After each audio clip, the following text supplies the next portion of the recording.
안녕하세요. 과학 담론 미래를 말하다 이종필입니다. 과거나 현재는 미래를 향한 과학의 역사라고 해도 과언이 아니죠. 우리 인류의 삶을 보다 편리하고 윤택하고 가치 있게 만드는 것이 과학의 궁극적인 목표였습니다. 그리고 지금 과학기술의 진보는 4차 산업혁명이라는 새로운 변화의 한가운데 놓여 있는데요. 우리는 그 변화에 무엇을 준비해야 할까요?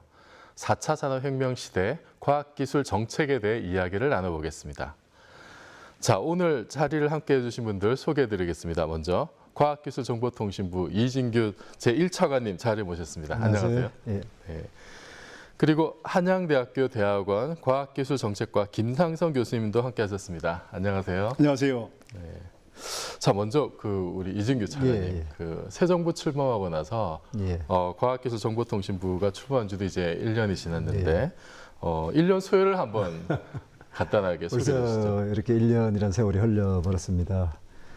뭐 잘 아시는 대로 이제 저희 과학기술정보통신부는 이제 만들어진 지 한 50년 됐습니다. 네. 50년 됐는데 그동안 이제 과학기술처, 과학기술부, 또 이제 지난 정부에서는 미래창조과학부, 그리고 이제 이 정부에서는 과학기술정보통신부로 그 명칭이라든지 그 역할의 변화가 상당히 많았었습니다. 아무래도 이제 어떤 시대의 변화에 따른 어떤 정부 부처의 역할을 이제 그 명칭에서 나타냈는데, 지난 1년 동안 이제 저는 이제 문재인 정부의 어떤 초대 차관, 또 이제 과기정통부의 이제 초대 차관으로서 아직 가야 할 길은 이제 많이 남았습니다만, 이제 우리 과기정통부가 무엇을 해야 될지, 우리 역할과 책임을 좀 더 명확히 하고, 또 거기에 걸맞는, 물론 이제 1년이라는 시간은 짧긴 합니다만은 좀 가시적인 성과를 도출하려고 노력했던 이제 1년이지 않았나 이제 그렇게 생각이 듭니다. 네. 요즘 이제 좀 화두가 되는 게 이제 과학기술과 어떤 사회 문제하고의 연계성 이제 이런 건데 이런 데 대한 어떤 정책 스케줄 이런 것도 할 수 있을까요? 김상성 교수님 어떻게 지금 새 정부에 그런 어떤 좀 가능성이 엿보이나요? 네. 이게 흔히들 이제 과학기술 그러면 무슨 국가 경쟁력 제고 이렇게들 인식을 하는데 사실은 과학기술하고 이 국민의 삶이라든가 사회 문제가 뗄래야 뗄 수가 없는 관계입니다. 그 일찍이 선진국에서는 심지어는 이제 각종 사회 문제 뒤에다가 과학기술을 의미하는 전미사 TCH 테크라는 거 있지 않습니까? 그래서 뭐 노인 문제면은 노인 문제 텍, 또 무슨 청소년 범죄 텍. 그러니까 그만큼 과학기술이 사회 문제에 대해서 더 이상 등한시할 수 없다. 근본적으로 선진국에서는 과학기술을 국가가 지원하는 그 목적이 크게 이제 국가 경쟁력 제고하고 국민의 삶의 질이라든가 사회 문제 해결 여기에 두고 있기 때문에 저희도 아마 거기에 대해서 관심을 기울일 때가 됐다고 볼 수 있겠습니다. 그러니까 지금까지는 사실 과학기술하면은 뭐 국가 발전 이렇게만 이제 얘기가 돼 왔는데 지금은 국민 개개인이 이제 삶의 질에 대한 고민이 굉장히 많아졌잖아요. 그래서 좀 과기정통부도 그런 데 대한 어떤 고민이나 고려가 좀 많으신지. 특히 이제 이 정부 들어와서 이 정부의 이제 국정 철학이 이제 국민 중심이지 않습니까?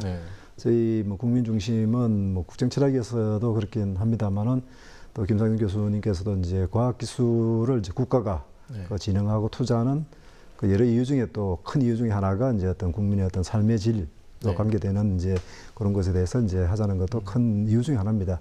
그래서 이제 과학기술정보통신부는 이제 그동안 과학기술이나 R&D 하면은 뭐 기초연구 또는 이제 어떤 국가가 반드시 확보해야 될 어떤 뭐 우주나 원자력 같은 원천 기술, 그런 이제 그 두 축으로 이제 진행됐습니다만은 이제 이 정부에 들어와서는 그 두 축에 대해서 이제 국민생활연구라는 새로운 카테고리를 이제 저희가 키우려고 하고 있습니다. 그래서 그게 이전 정부하고 뚜렷하게 구별되는 점인가요? 그렇습니다. 뚜렷하게 구별되는 점이기도 합니다. 하고 이제 지난 정부에서는 뭐 삶의 질이라는 조금 피상적인 어떤 그냥 뭐 어떤 해야 된다는 어떤 그런 방향성 정도가 있었다면은 이 정부에서는 이제 구체적인 국민생활 문제, 그다음에 그 국민생활 문제를 풀기 위한 국민생활 연구를 이제 본격적으로 그 하나의 어떤 정부의 어떤 연구개발, 과학기술 정책의 카테고리로 추진한다는 게 큰 차이점입니다. 네, 총론적인 이야기 좀 들어봤는데요. 김상정 교수님, 딱 하나 정책을 한번 골라서 이거 참 주목할 만하다 이런 게 있을까요? 딱 하나는 과학기술은 결국 대한민국의 미래이기 때문에 대한민국의 미래에 씨앗인 투자를 드리고 투자가 어떻게 효율적으로 쓰이느냐, 성과를 내느냐 이게 중요한데요. 네. 과학기술 투자의 성과는 결국 사람에게 달려있기 때문에 네, 그렇죠. 지금 차관님 말씀하신 것처럼 어떻게 연구자가 신명나게 일할 수 있는 분위기를 만들어주는지 지금 정부에서 아마 연구 중심, 예. 연구자 중심, 국민 중심이라는 것이 저는 굉장히 중요한 정책 방향으로 보고 있습니다. 네. 그 사람 중심이라는 게 사실 저도 와닿고 저도 이제 일선에서 그 기초과학을 연구하는 사람으로서 그 새 정부의 이제 연구자 중심의 과학 정책을 펴겠다 이 말이 굉장히 좀 와닿게 됐었거든요. 요거 좀 구체적으로 말씀 좀 해주시죠. 잘 아시는 대로 이제 저희가 이제 그동안은 이제 어떤 패스트 팔로우의 어떤 역할이 있지 않습니까? 그래서 어떤 선진국이 잘하고 있는 거를 이제 우리가 얼마나 빨리 따라가느냐 캐치업에 이제 과학기술 정책의 어떤 그것이 모여 있었다면 이제는 그렇게 팔로우할 것도 많지도 않습니다. 많지도 않고 이제 저희가 뭔가 새롭게 개척에 되는 어떤 이제 퍼스트 무브가 돼야 되는 이제 그런 그러니까 우리가 그만큼 많이 올라왔다는 그렇기도 하고 예 그렇습니다. 그래서 이제 더 이상 저희가 누굴 따라갈 때도 이제 우리가 스스로 우리가 필요한 것을 이제 개척해 나가야 되는 이제 그런 상황입니다. 그런 상황에서 저희가 믿을 수 있는 거는 결국에는 그 연구하시는 분들의 어떤 창의성, 그다음 이제 도전 정신 이런 것들이 저희가 그런 어떤 퍼스트 무브에서는 저희가 기대할 수 있는 유일한 어떻게 보면은 그런 그 대안입니다. 그래서 그런 것이 연구자의 어떤 창의성이라든지 도전 정신이 극대화되기 위해서는 아무래도 모든 것들이 다 연구자 중심으로 이제 그동안은 어떤 정부 주도로 갔다면 이제는 연구자분들이 이제 주도를 해 나가는 이제 그런 세월로 바뀌어야 되는 거죠. 그래서 저희 문재인 정부에서는 이제 국민 중심, 연구자 중심이 저희 과학기술 정책의 하나의 어떤 그 기본 그 핵심이 되고 있습니다. 저는 이제 대학에서 학생을 가르치다 보니까 또 하나 좀 약간 관심이 가는 게 대학에서는 사실 기초과학 관련 뭐 학과나 이런 게 좀 이렇게 홀대를 받는 느낌이 굉장히 많이 들어요. 그래서 과기정통부의 정책에서 약간 사각지대에 있는 거 아니에요? 물론 이제 교육부하고 관계도 있겠습니다만 그런 아쉬움에 대해서는 어떻게 좀 지금 그 용어가 조금 이렇게 혼재가 되어 있습니다. 기초과학이냐, 또 기초연구냐. 이제 뭐 기초과학하면 잘 아시는데 이제 물리, 화학 뭐 이제 소위 그런 이제 기초학문 쪽을 이제 얘기하는 거고 기초연구는 이제 자연대도 있고 공학도 있고 또 의학도 있는 이제 하지만 그 지식의 근본을 이제 꾀하는 이제 그런 겁니다. 그래서 저희가 기초과학이라는 것보다는 기초연구라는 정책 용어를 이제 많이 씁니다. 그래서 기초연구라는 측면에서 좀 이제 말씀을 드리겠습니다. 저희가 아까 사람 연구자 중심, 그다음 이제 어떤 퍼스트 무브로서의 어떤 이제 이런 철학을 가진다면은 거기에 기댈 수 있는 건 아까 연구자분들에게 기대해야 되지만 또 하나는 기초연구에 기댈 수밖에 없습니다. 그래서 이제 이 문재인 정부에서는 기초연구진흥을 아주 중요한 과학기술 정책의 한 목적으로 삼고 있습니다. 그래서 그 일례로 일단 2022년까지 이 정부 끝까지 기초연구에 대한 투자, 정부 투자, 민간 투자 말고 정부 투자를 현재보다 훨씬 2배 정도인 한 2.5조까지 이제 일단 금액상으로 이제 늘려 나갈 겁니다. 그래서 그 어떤 연구를 하고 싶은 분들은 가능한 연구를 지원할 수 있게 그렇게 해 나갈 거고, 둘째로 연구 관리 시스템도 다 연구자에 맞게 뭐 불필요한 뭐 그런 뭐 중간 연차 평가라든지 또 너무 복잡한 그 RFP라고 이제 연구 프로포절을 내는 이제 그 RFP를 간소화한다든지 또 뭐 또 기초 연구가 뭐 성공이냐 실패냐 이런 이제 판정을 안 한다든지 이제 그런 제도적인 것도 이제 같이 개편을 하고 있습니다. 뭐 듣고 보니까 좀 반가운 얘기긴 합니다만 사실 이게 이런 변화가 있어야 된다라는 어떤 사회적인 욕구, 그다음에 어떤 변화의 동인이라 할까요? 그런 배경이라고 할까요? 이런 것도 있을 것 같은데 교수님 어떻게 좀 보십니까? 지금 차관님 말씀해 주신 사항 뭐 전적으로 공감합니다. 그러니까 결국은 연구는 연구자가 하는 거기 때문에 연구 현장에서 연구자가 어떻게 애로를 겪는지 연구 부담, 행정 부담을 완화시켜준다든가 연구에만 몰입하게 해주는 그런 측면에서는 그 연구 현장에 대한 배려에 대해서 정말 이 자리를 빌어서 다시 한번 감사를 드리고 싶고요. 조금 전에 말씀하신 것처럼 이제 우리나라가 과학기술 주변 여건이 많이 바뀌었어요. 과학기술 뭐 제4차 산업혁명이라든가 뭐 또 과학기술 중심 사회도 그렇지만 지금 기업 연구 능력이 굉장히 신장됐어요. 기업이 지금 연구소가 한 4만 개쯤 됩니다. 80년대 초반만 해도 거의 뭐 없다가, 그러니까 이제는 기업이 이 개발 연구라든가 주로 시장에 관련되는 연구를 할 수 있기 때문에 정부는 이제 지금 말씀하신 것처럼 세계적인 기초 원천 성과를 창출한다든가 또는 뭐 공공 연구라든가 대형 복합연구라든가 이런 걸 이제 본격적으로 우리가 도전할 때가 됐다. 그래서 적정하게 민간과 정부가 역할 분담 하에 유기적으로 협력하는 그런 때가 되지 않았나 생각이 듭니다. 사실 그런 요구는 예전부터 좀 많이 있었던 건데 그렇죠. 이제는 그걸 본격적으로 할 수 있는 그렇습니다. 여건이 된 거다.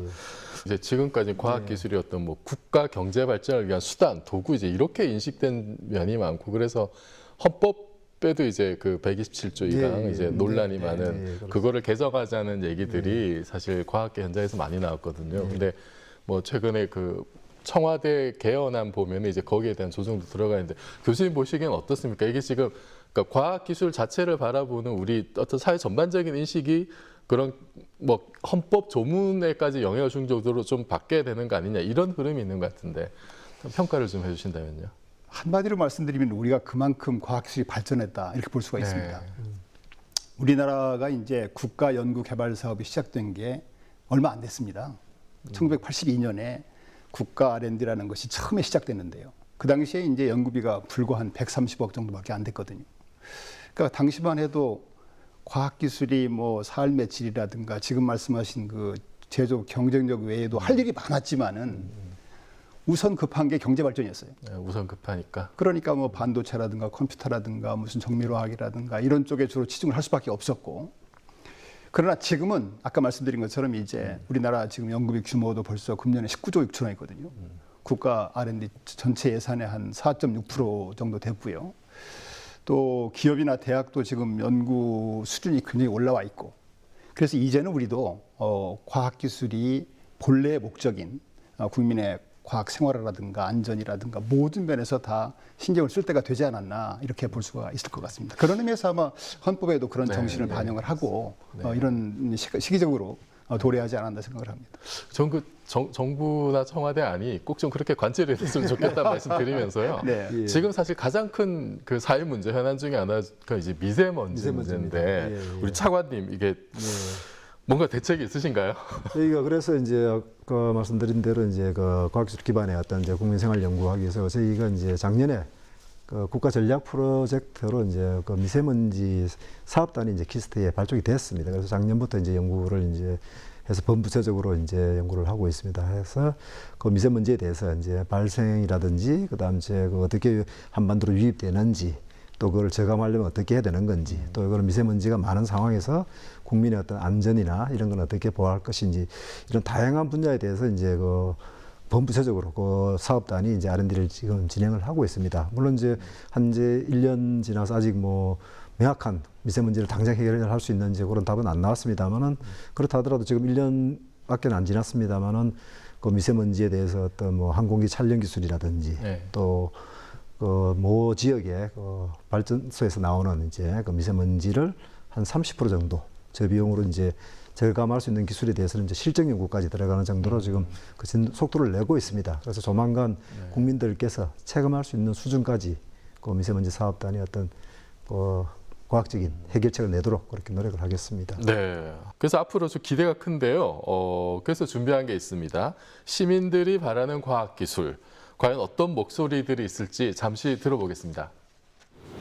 네, 현재 중국 정부에서 디스플레이나 메모리 반도체 이런 분야에 좀 지원을 많이 해주고 있어서 중국이 되게 급성장을 하고 있는데 우리나라 같은 경우도 뭔가 좀 그런 측면에서 좀 지원이 되거나 그러면 좀 더 우리나라가 이 분야에서 지금 1위를 달리고 있는데 좀 더 경쟁력을 확보할 수 있지 않을까 좀.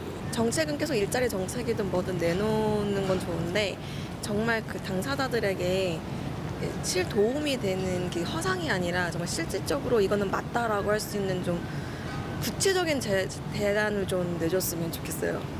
좀 더 구체적이고 이게 왜 필요하고 이런 게 정말 필요하겠다라는 정책들을 내놓아서 청년들에게 정말 그 기술이든 그런 정책에 대해서 쉽게 접근하고 알아볼 수 있는 기회를 좀 더 주시는 걸 좀 많았으면 좋겠어요.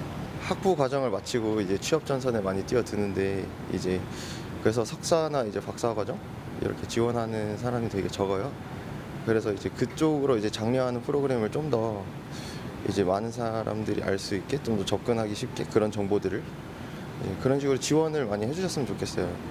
그 연구를 하다 보면은 생각보다 이제 인비보 테스트 같은 거를 하는 경우에 동물 실험이나 이런 부분에 있어서 허가를 받기가 좀 어려운 부분이 많고, 이제 생명공학 분야라고 하면 뭐 DNA나 질병 연구만 있는 게 아니라 화장품 연구 같은 것도 많이 진행이 되고 있는데, 아무래도 이제 요즘 사회 트렌드가 이제 동물 보호하고 이런 부분도 있기는 있지만 좀 사회 발전에 기여하고자 연구를 하고 있는 부분인데, 이제 허가가 좀 쉽게 안 나는 경우가 많아서 이제 그런 부분에 있어서는 좀 발전이 필요한 분야라고 생각이 되면은 좀 어느 정도 정책 완화가 필요하지 않나라는 생각이 좀 많이 들어요. 동물 실험이나 임상 실험 같은 경우에. 저희 반에 많은 학생들이 스마트폰을 사용하고 있고, 또 많은 학생들이 또 안경을 쓰고 있는데요. 이제 자리 배치를 할 때를 보면은 애들이 자기 시력이 안 좋아서 앞에 보내달라는 말을 많이 하더라고요. 그래서 시력이 스마트폰을 많이 사용해도 시력이 손상이 되지 않는 그런 과학 기술이 발전했으면 좋겠습니다. 저는 이제 실질적으로 이제 과학 분야도 좋지만 이제 시민 의식도 중요하다고 생각을 해요. 그래서 그 어떻게 보면은 뭐 요즘에 뭐 차량 뭐 이부제 뭐 그런 식으로 이제 많이 이제 하고 계신데, 캠페인식으로 하지 마시고 그냥 실질적으로 좀 뭐 법령으로 좀 제정해도 좋을 것 같고, 아니면 또 그리고 이제 그런 그 미세먼지를 이제 좀 줄이는 그런 이제 산업에 이제 종사하시는 분들에게 좀 혜택이 많이 있었으면 좋을 것 같아요. 과학 발전도 좋지만 그런 이제 그런 분들에 대한 적극적인 지원이 있어야만 그런 또 발전이 있기 때문에 그런 이제 지원 정책이 좀 많이 있었으면 좋을 거라고 생각을 합니다. 예. 네, 지금 다양한 목소리를 들어봤는데요. 차관님 어떠십니까? 예. 정말 그 과기정 동부의 한 구성원으로서 정말 해야 될 일이 많다는 느낌이 들었고요. 또 해야 될 일도 많지만 또 정확하게 해야 된다는 그런 국민들의 주문인 것 같습니다. 그래서 저희 과기정 동부는 행정을 하더라도 그 과학기술에 기반한, 그러니까 뭔가 데이터에 기반하고 뭔가 유효한 그런 행정을 할 수 있도록 노력을 하겠습니다. 네, 이런 국민들의 목소리가 좀 수시로 이렇게 정책 담당자한테 전달되면 좋겠는데, 교수님 이제 이런 통로가 좀 있을까요? 지금 시청자들 목소리를 들으니까 참 많이 공감이 가는데요. 네. 그러니까 사실은 과학기술 분야가 많은 부분이 그러니까 국민들하고 조금 국민들이 피부로 못 느끼는 게 많이 있어요. 사실 그게 또 맞는 거고요. 근데 다만 이제 국민생활연구라든가 이런 측면에서는 수요하고 긴밀하게 연계가 돼야 되죠. 그래서 제가 알기로는 최근에 이제 과학기술정보통신부에서도 국민생활연구라는 거를 금년에 처음으로 시작한 걸로 알고 있거든요. 국민생활연구 같은 것은 이제 그야말로 지금 들으신 목소리 그런 것들을 반영을 해서 해야 되기 때문에 리빙랩이라는 그런 개념을 도입을 해가지고, 그러니까 최종 수요자나 국민이 연구를 기획 단계부터 같이 가는 거죠, 이렇게. 그래서 이제 수요를 반영을 하고 성과가 실제로 쓰일 수 있게. 그래서 아마 금년에 시범적으로 지금 2개 과제 추진하고 있는 걸로 알고 있는데요. 그러니까 그런 과제들은 국민의 수요를 반영을 하고 또 전문가들이 심사를 해서 과제를 고르는 거죠. 그러니까 다른 일반적인 그 제조업 경쟁력 이런 쪽은 과학기술 전문가들이 주로 하는 분야지만은 이런 분야는 국민의 수요 반영이 중요하다. 그래서 그 2과제가 아마 제가 기억하기로는 그 요새 플라스틱 문제가 많이 되지 않습니까? 그래서 폐플라스틱 문제가 걱정이 안 되는 대체 소재를 개발한다든가, 또 먹거리 문제에 대해서 관심이 최근에 많아지다 보니까 내가 먹는 먹거리에 유해 물질이 들어있는지 그 판별할 수 있는 쉽게 뭐 그런 기술을 지금 아마 시범적으로 금년에 시작한 것으로 알고 있는데, 아마 차관님 계시지만 앞으로 계속 그런 부분이 확대 발전되지 않을까 그런 기대를 하고 있습니다. 그리고 사실은 우리 국민들의 일상적인 삶의 질과 과학 기술이 또 가장 이제 밀접하게 만나는 부분이 좀 일자리하고 관련된 부분인데, 이게 또 최근에 이제 4차 산업혁명과 맞물려 가지고 일자리가 사라지는 게 아닌 이런 또 불안도 많습니다. 그래서 오늘 사실 가장 핵심적으로 얘기를 나눠보려고 하는 주제가 4차 산업혁명과 일자리 문제인데요. 잠시 화면 보고 계속 이야기를 나눠가겠습니다.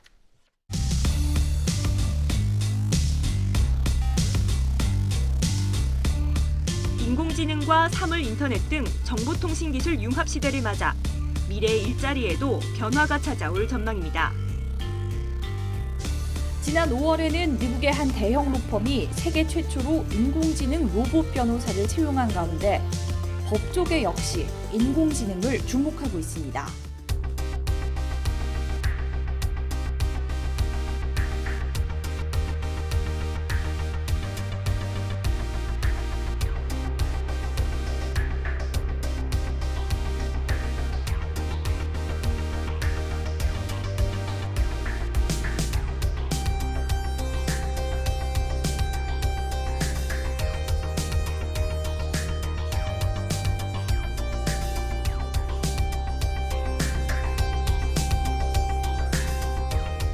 fourth industrial revolution really poses numerous issues related to the legal frameworks we have to create in order to make sure that all the opportunities, the benefits of such a revolution can be rolled out in a fast way.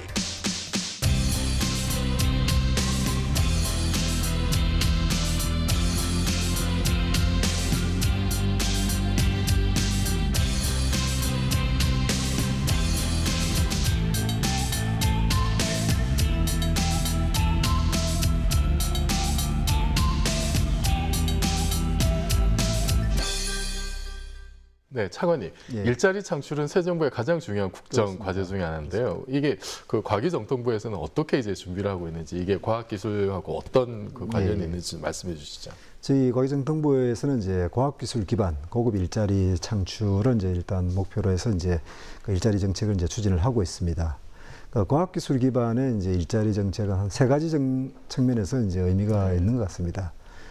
첫 번째는 이제 과학기술은 이제 국민들의 어떤 투자라든지 이런 것들이 다 국민들의 성원과 지지하에서 이제 이루어집니다. 그런데 이제 그 국민들한테 그 과학기술이 그 효과를 보여줄 수 있는 가장 국민이 체감할 수 있는 성과는 이제 일자리입니다. 그래서 어떤 과학기술적인 성과도 중요하지만 국민이 체감하는 어떤 일자리라는 성과도 이제 국민한테 보여줌으로써 더 많은 어떤 성원과 어떤 지지를 받을 수 있을 것입니다. 두 번째로는 이제 일자리, 특히 이제 새로운 일자리라는 거는 어떤 새로운 지식, 새로운 지식에 기반한 어떤 새로운 제품이나 서비스에 이제 기반을 하고 있습니다. 우리 인류의 역사를 보더라도 새로운 직업은 다 새로운 어떤 지식이라든지 기술에 기반해서 이제 탄생이 됩니다. 그래서 과학기술 기반의 일자리라는 거는 어떤 새로운 일자리를 만들어낼 수 있는 하나의 원동력입니다. 그래서 기술에 의하지 않고 과학에 의하지 않고서는 새로운 직업이 나오기가 그렇게 쉽지 않습니다. 그리고 이제 마지막으로 저희가 이제 일자리 했을 때 일자리하면 아무래도 좀 오래 지속돼야 되고 뭐 수입이라든지 이런 측면에서 좋은 고급 일자리가 아무래도 이제 인기가 있을 것입니다. 특히 이제 우리 젊은 분들이 이제 고급 일자리에 대해서 이제 많이 이제 선망을 하시는데요. 고급 일자리는 어떻게 보면 조금 어려운 일자리입니다. 그러니까 그래야 이제 경쟁이라든지 이런 데서 살아남을 수 있고 오래 지속할 수 있습니다. 그래서 그런 고급 일자리가 또 보면 어떻게 보면은 과학기술 기반의 일자리일 때 고급 일자리입니다. 그래서 그런 세 가지 측면에서 과학기술 기반 일자리는 상당히 큰 뭐 숫자는 이제 뭐 그렇게 일자리 전체를 커버는 못한다 하더라도 그런 의미를 중요한 의미를 띠고 있습니다. 말로만 들으면 참 좋은 것 같은데 교수님 보시기 어떻습니까? 뭐 현실 가능성이나? 사실 이 과학기술하고 일자리가 이렇게 단기적으로 연결이 잘 안 되잖아요. 그래서 참 쉽지 않은 과제인데 지금 이 차관이 말씀하신 것처럼 우리가 지금 중요한 게 무슨 생계형 일자리 그런 문제가 아니라 고급형 일자리. 그러니까 그런 일자리가 지금 많이 필요하지 않습니까? 그런 측면에서 볼 때는 아마 과학기술 분야에서도 일자리 창출에 굉장히 좀 기여할 분야들을 고민해봐야 되는 게 아닌가. 그래서 지금 말씀하신 것처럼 새로운 기술을 연구소 창업을 한다든가 또 신기술 창업이라든가 또 각종 이제 연구를 하는 단계에서 연구 지원하는 그러니까 우리가 연구 산업이라고 부르는데요. 그런 연구 산업을 자꾸 창출을 유도한다든가 그런 걸 통해서 좀 고급 일자리를 많이 만들자. 그런 측면에서는 저는 굉장히 중요한 정책이라고 보고요. 쉽지 않겠지만 이런 노력을 계속해서 우리가 좋은 일자리를 많이 만들어야 되지 않나 생각이 듭니다. 그런 노력하고 계신가요? 예, 하고 있습니다. 하고 있고 그 좀 전에 이제 우리 교수님께서 말씀하신 저희 과기정통부의 노력을 조금 더 세분화시켜 보면은 저희가 한 4가지 정도 과학기술 기반 일자리를 이제 접근을 하고 있습니다. 그 하나가 이제 저희가 이제 실험실 일자리, 그 두 번째가 이제 서비스 일자리, 세 번째가 이제 지역 일자리, 마지막으로 이제 글로벌 일자리 이렇게 4개 어떤 이제 카테고리를 나누어 가지고 접근을 하고 있습니다. 근데 그 일반인들 생각에는 이렇게 뭐 인공지능도 나오고 뭐 이렇게 자동화되고 이러면은 일자리가 많이 사라지지 않느냐 그런 이제 그 언론 보도도 많이 나오고요. 그래서 4차 산업혁명이 이제 만약에 현실이 되고 이러면은 일자리 엄청나게 많이 줄어드는 게 아니냐 이런 걱정이 굉장히 많습니다. 교수님, 이 어떻게 해결해야 될까요? 지금 이런 시대 변화에 지금 사실은 굉장히 두려운데 그냥 이렇게 막연하게 이렇게 좀 새로운 게 생겨날지도 모른다 이걸로 지금 커버가 될까요? 많이 걱정하죠 지금. 네. 특히 이제 2016년에 그 다보스 포럼 때 네. 그런 말이 있었잖아요. 이제 앞으로 한 710만 개 일자리가 네, 없어진다. 그리고 이제 새로운 일자리가 한 200만 개 생긴다 그러면 결국은 이제 한 500만 개 일자리가 단기간 내에 없어진다고 하지 않습니까? 네. 그러니까 이제 겁신하죠. 그러니까 실제로 지금 알파고 이후에 뭐 알파 의사라든가 알파 기자라든가 뭐 심지어는 알파 연구자까지 지금 다 하고 있지 않습니까? 그래서 걱정하는 것은 뭐 어쩔 수 없는데요. 우리가 돌아보면은 1차 산업혁명 때도 기계가 일자리를 뺏는다고 그래가지고 그 기계 파괴 운동, 러다이트 운동이 있었지 않습니까? 그래서 1, 2, 3차 혁명이 있었지만 그때마다 일자리를 걱정했지만 결국 또 일자리가 새로운 일자리가 만들어지고 요즘도 이제 듣보잡이라고 왜 들어보셨잖아요. 듣지도 보지도 못한 잡들이 새로 생긴다.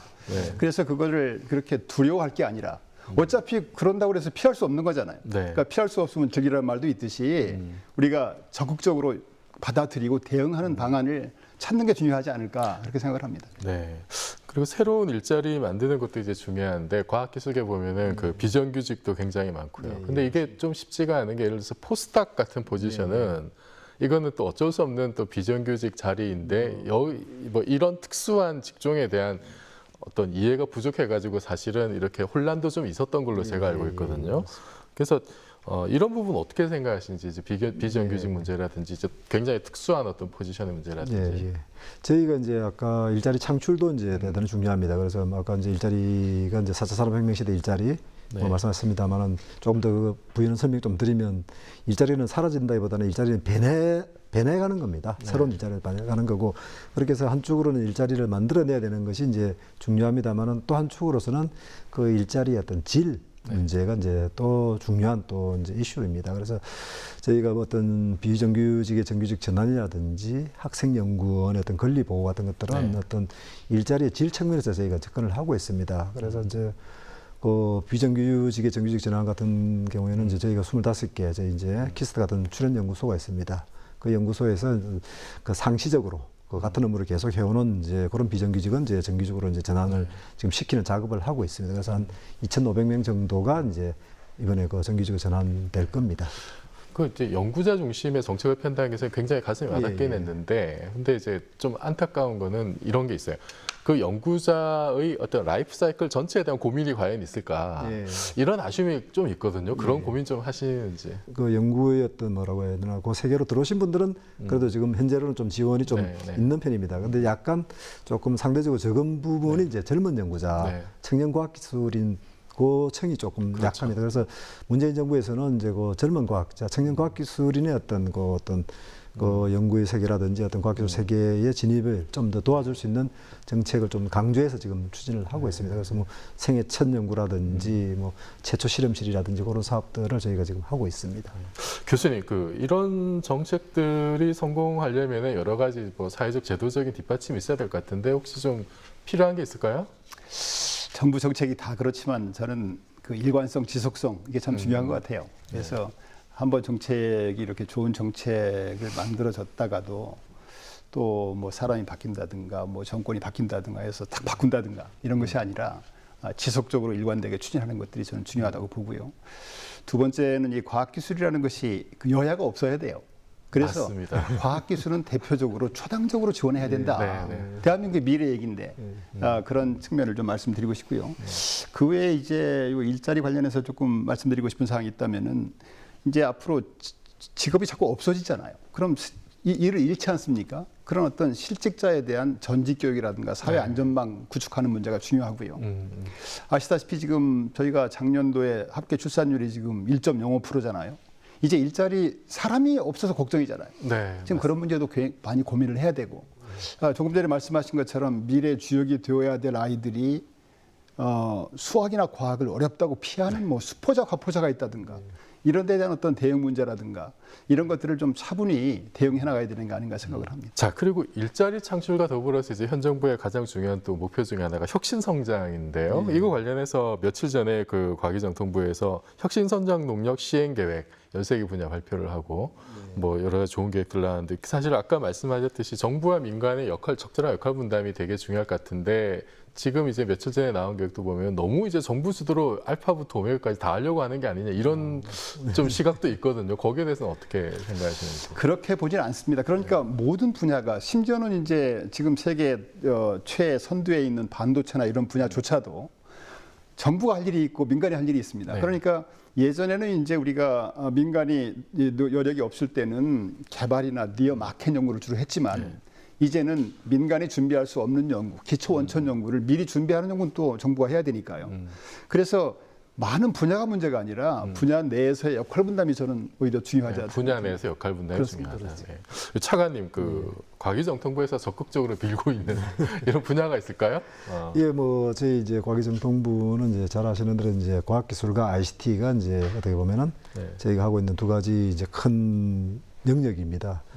물론 이제 ICT도 이제 과학기술의 한 분야이긴 합니다만 이제 편의상 그 두 개를 좀 나눠서 이제 좀 설명을 드리면은 ICT 쪽은 이제 좀 전에도 교수님께서 말씀하셨습니다만 어떤 초연결, 초지능 사회로 일컬어지는 이제 4차 산업혁명 시대였던 그 저희는 이제 그거를 DNA라고 그럽니다. 데이터, 네트워크, AI. 해서 그 4차 산업혁명의 플랫폼을 공고히 구축하는 게 저희 일단 과기정통부의 그 중요한 일입니다. 그 플랫폼 위에 뭐 스마트팜이라든지 뭐 스마트 시티라든지 또 스마트 뭐 팩토리 또 뭐 바이오라든지 뭐 그런 것들이 이제 얹혀지는 그런 각종 4차 산업혁명 시대의 어떤 산업이 이제 꽃이 필 수 있도록 그 4차 산업혁명의 플랫폼을 이제 공고히 하는 것이 이제 ICT 쪽은 저희가 중점을 두고 이제 하고 있는 내용이고요. 과학기술 쪽은 이제 아까 말씀드린 대로 이제 일단은 저희 기초연구진흥이 저희 큰 그 목적 중에 하나입니다. 거기에 대해서 이제 거기에 더해서 뭐 바이오라든지 기후라든지 나노 또 우주 원자력 같이 국가가 반드시 확보해야 될 어떤 미래 기술 그것을 이제 저희가 이제 원천 기술이라고 합니다만은 거기에 대해서 이제 저희가 또 이제 집중적으로 노력을 하고 있습니다.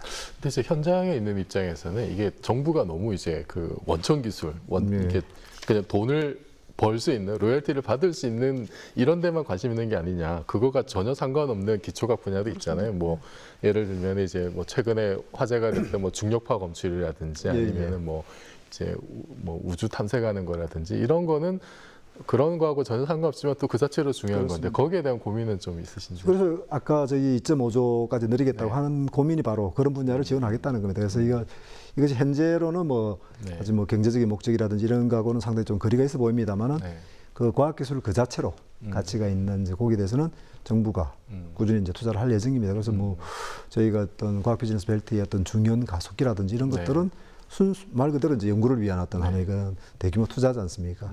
이제 정부가 어떻게 보면은 유일하게 할 수밖에 없고 정부만이 할 수 있는 또 그런 영역이기 때문에 저희가 이 문재인 정부에서는 기초연구진흥 그것이 그 중요한 과기 정책의 한 목표입니다. 저 차관님만 믿겠습니다. 네. 그리고 제가 또 관심 가는 게 이제 바이오 분야인데요. 이게 굉장히 중요하잖아요, 앞으로. 근데 바이오 산업 육성을 위해서는 또 좀 필요한 것들이 있을 것 같아요. 김 교수님 어떻게 보십니까? 그러니까 이제 국가가 잘 살수록 결국은 이제 민간이 본연의 임무를 다 하게 되면은 정부가 해야 될 역할이 국민의 삶이잖아요. 맞습니다. 그러니까 거기에 직결되는 게 바이오 분야입니다, 바로. 바이오 메디칼 분야는 앞으로도 아마 굉장히 중요하지 않나 생각이 되고 그런 의미에서 우리나라에서는 지금 과학기술정보통신부라든가 산업부라든가 복지부라든가 농림부라든가 아무튼 많은 부처가 바이오 분야에 지금 관심을 가지고 투자를 하고 있습니다. 그래서 이 바이오 분야에 대해서는 아마 부처 간의 유기적인 협력 이게 굉장히 좀 중요하다고 보고요. 앞으로 아마 투자도 물론 확대해 나가야 되겠죠. 국내에서 이제 연구 규제 문제가 또 있잖아요. 이제 최근에 영국이나 일본 같은 경우에는 그 인간 배아 유전자 그 편집 기술을 이제 연구에 한해서 허용하는 그런 추세인데 우리나라는 이제 현장 연구자들 얘기가 아직도 규제가 좀 많아서 연구를 못하고 뭐 그래서 뭐 미국 가서 실험한다든지 이제 이런 사례들이 있는데 이런 규제에 대해서 이제 어떻게 생각하시는지 그리고 지금 이제 그 교수님 말씀하셨던 뭐 구체적인 바이오 산업의 어떤 디테일한 내용도 한두 개 좀 소개 좀 해주시죠. 예, 그렇습니다. 뭐 바이오 하는 이유는 이제 저희가 인류의 꿈이 무병장수 아닙니까? 그러니까 무병장수를 가장 할 수 있는 것이 바이오입니다. 그러니까 뭐 무병장수의 꿈은 인류의 뭐 아주 오래된 꿈이었습니다. 그 바이오 이제 규제 얘기가 이제 많이 이제 논의가 되고 있습니다. 근데 바이오는 상당히 또 생명을 다루는 분야여 가지고 다른 어떤 뭐 자동 뭐 이런 일반적인 분야하고는 조금 또 다릅니다. 그래서 상당히 어떤 그 하나하나에 어떤 생명을 다루기 때문에 어떤 생명 윤리라든지 어떤 사회적 합의를 이루어 나가야 되는 또 그런 분야의 특수성이 있습니다. 그래서 저희 이제 과기정통부도 바이오 분야의 규제를 물론 이제 선진국보다 훨씬 더 저희가 과감하게 나가면 좋겠습니다만 이제 바이오라는 분야는 생명을 다루기 때문에 여러 그 사회적 합의가 필요한 분야이기 때문에 선진국 수준 정도는 하자. 선진국에서 이제 푸는 정도는 우리도 좀 풀자라는 것이 일단 바이오 규제의 해소에 저희가 1차적인 목표입니다. 그래서 그렇게 하려고 지금 이제 뭐 복지부라든지 뭐 식약처 그런 데하고 저희 과기정통부가 이제 긴밀하게 하고 그 규제 획파를 위해서 노력을 하고 있습니다. 그 규제도 이제 규제입니다만은 이제 기본적으로 바이오는 이제 또 R&D의 기반 산업입니다. 그래서 R&D에 대한 투자가 많이 이루어져야 됩니다. 더군다나 어떤 새로운 어떤 글로벌을 선도할 수 있는 새로운 분야에 대한 어떤 투자 이런 것들이 좀 이루어져 가야 되고 두 번째 또 바이오 분야는 바로 경제로 넘어가야 되는 또 분야이기도 합니다. 그래서 연구만 머물러서는 안 되는 것이고 그래서 그것이 경제로 넘어갈 수 있도록 창업이라든지 이런 것들도 저희가 이제 강조를 하고 있습니다. 그래서 저희가 작년에 바이오 경제 2025를 발표하고 그거를 범죄적으로 지금 추진을 하고 있습니다. 그 사실 그 옛날에 파스테르가 백신을 개발하면서 유럽인의 평균 수명이 엄청나게 늘어났잖아요. 저는 그런 혁명적인 일들이 앞으로 이제 바이오 산업에서 또 반드시 일어날 것 같고 그것이 우리 국민의 삶의 질에 직결되는 문제니까 정부에서도 좀 굉장히 지금 중요한 포인트인 것 같고 국민들도 많이 관심 가지고 좀 지지를 해줬으면 좋겠습니다. 자, 그리고 우리가 오늘 마지막으로 좀 다뤄볼 문제가 이제 이런 건데요. 그 인재 양성에 대한 겁니다. 제가 그 얼마 전에 본 광고 중에 아이들에게 과학자의 꿈을 돌려주자 이런 광고 카피를 본 적이 있어요. 굉장히 저는 감동받았거든요. 저도 어릴 때 이제 그런 꿈을 키웠던 사람이고. 근데 요즘은 안 그런 것 같아요. 교수님. 아이들에게 과학자의 꿈 어떻게 돌려주실까요? 좀 걱정입니다, 사실은. 제가 이제 원로과학자들 모시고 그 초등학교를 많이 다니는데요. 가서 1시간 강의하고 1시간 실험하는 기회가 있는데 제가 수업 시작 전에 꼭 물어봐요. 혹시 수학, 과학 좋아하는 사람 손 들어보라고 그러면은 한 뭐 10분의 1? 그러니까 대부분이 수학, 과학이 어렵고 골치 아프고 그냥 기피하는 그런 겁니다. 그러니까 사실 미래의 주역이 될 아이들이 가장 필요한 역량이 수학, 과학 기술인데 그런 거 큰 문제죠. 그래서 거기에 대한 대책이 좀 필요한 것 같고 요새 애들이 뭐가 되고 싶니 그러면 뭐 프로게이머, 뭐 백댄서 뭐 막 하고 싶다고 그래요. 전 나쁘지 않다고 봅니다. 앞으로는 이제 직업의 다양성이 있고 자기가 하고 싶은 하고 싶은 분야에서 활동하는 거 좋지요. 다만 이제 저는 뭐 그런 것 같아요. 앞으로 무엇을 하든지 간에 수학, 과학 기술을 해야 된다. 심지어는 법률가가 되든 뭐 MBA를 하든 뭘 하든지 간에 그게 하나의 포인트고요. 두 번째는 결국은 대한민국의 미래는 과학 기술인데 과학 기술을 짊어질 우수한 과학자를 육성하기 위해서는 과학 기술에 소질이 있는 아이들이 과학계에 진출할 수 있는 여건을 만들어주고 그 아이들을 잘 키워서 정말 세계적인 과학자가 될 수 있도록 육성해 주는 거. 그래서 그 두 가지가 저는 굉장히 중요하지 않나 생각이 됩니다. 차관님, 어떻게 좀 우리 현장 과학기술인들이 자긍심과 자부심을 가질 수 있는 그런 방안 좀 생각하신 게 있으신가요? 그분들의 이제 자긍심은 그분들이 하고 싶은 것을 할 수 있게 어떤 방해라든지 규제라든지 또 어떤 자금이라든지 그런 것들을 충분히 해주는 그 자체 과학하시는 분들한테 과학을 제대로 할 수 있게 해주신 그런 여건을 만들어주는 게 그분들의 어떤 자긍심 이런 거를 할 수 있는 가장 근본적인 대책이지 않나 그렇게 생각합니다. 그리고 이제 사회적으로도 어떤 과학 문화라든지 또 어떤 그런 과학기술의 유공자에 대한 어떤 대우 또 젊은 과학자들의 어떤 이런 것들에 대한 지원 그런 것도 같이 병행해서 어떤 사회적으로도 과학하시는 분들이 걸맞는 인정과 대우를 받을 수 있게 그렇게 노력해 나가겠습니다. 네, 차관님 믿고 기대하겠습니다. 그리고 김 교수님, 정책 전문가로서 마지막으로 한번. 조금 전에 차관님 말씀하신 포인트가 중요한 것 같아요. 그러니까 노벨상도 그렇고 이제 세계적인 원천 성과를 내려면은 결국은 연구자에게 달려 있기 때문에 연구자가 연구에 몰입할 수 있는 신명나는 여건을 만들어주는 게 정부가 좀 신경을 쓸 분야가 아닌가. 그래서 우수한 성과를 낼 수 있게 연구 중심으로 이렇게. 그러니까 연구비가 많은 게 중요한 게 아닌 것 같아요. 한우물을 팔 수 있는 연구라든가 실패를 두려워하지 않은 연구라든가 그런 여건이 좀 중요하다고 보고요. 결국은 투자 같아요. 그러니까 이제 요새 과학기술 투자가 말이 많지만 저는 미래의 씨앗인 과학기술 투자는 최소한 정부 예산의 한 5% 정도는 보장해야 된다. 맞습니다. 그래서 그렇게 투자를 하고 그러면 과학계에서는 우수한 성과로 답을 해야 되죠. 그런 측면에서 좀 특별히 좀 건의를 드리고 싶고요. 아마도 지금 아시다시피 과학기술이 모든 분야의 중심이잖아요. 요즘 뭐 월드컵도 그렇고 뭐 체육도 문화도 뭐 모든 게 중심이기 때문에 과학기술정보통신부 쪽에서는 아무튼 과학기술이 중심이 되는 국가, 과학기술이 중심이 되는 국정운영 이런 쪽에 대해서 좀 각별히 신경을 써주십사 부탁을 드리고 싶습니다. 네. 차관님 마지막으로요. 이 새 정부 들어오면서 과학기술정보통신부가 어쨌든 그 이름을 다시 또 찾은 면도 있고 그래서 그 초대 그 제1차관으로서 굉장히 좀 이렇게 사명감도 있으실 것 같고 또 이루고 싶으신 것도 있으실 것 같은데요. 그 1년이 지난 이제 이 시점에서 그 앞으로의 어떤 계획, 포부 한번 좀 말씀해 주시죠. 대통령님도 그 처음 취임하실 때 그 취임 소감을 물었을 때 왜 성공한 정부가 되고 싶다라는 게 그 일성이었지 않습니까? 저희도 이제 과학기술 부문에서 성공한 정부로 이제 평가를 받고 싶은 게 저희의 뭐 가장 큰 뭐 그겁니다. 그와 동시에 이제 저희가 어떤 과학기술 중심 사회, 또 과학기술이 대한민국 어떤 리더십을 갖는 그런 사회가 돼서 어떤 미래의 비전을 제시한다든지 어떤 미래의 어떤 먹거리 뭐 이런 것들도 이제 저희가 착실하게 준비할 수 있도록 하겠습니다. 그리고 이제 저희 과학기술정보통신부도 말 그대로 이제 과학기술을 다루는 부처로서 좀 더 스마트해지고 좀 더 그 과학기술에 기반한 그런 행정을 할 수 있도록 과학기술 행정을 할 수 있도록 하겠습니다.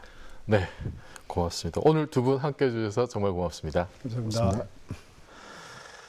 4차 산업혁명이 실체가 없다고도 말합니다. 그만큼 4차 산업혁명을 통한 가시적인 성과가 무엇보다 중요해졌는데요. 이 어려운 변곡점을 넘어가고 과학기술을 통한 시대의 변화를 이끌어가기 위해서 모두의 지혜를 모아야 할 때입니다. 4차 산업혁명이 단순한 기술 개발에 그치지 않고 일자리 혁명을 비롯해 사회 전반에 새로운 변혁을 가져올 수 있는 기회가 되기를 기대해봅니다. 저희는 다음 주에 다시 찾아뵙겠습니다.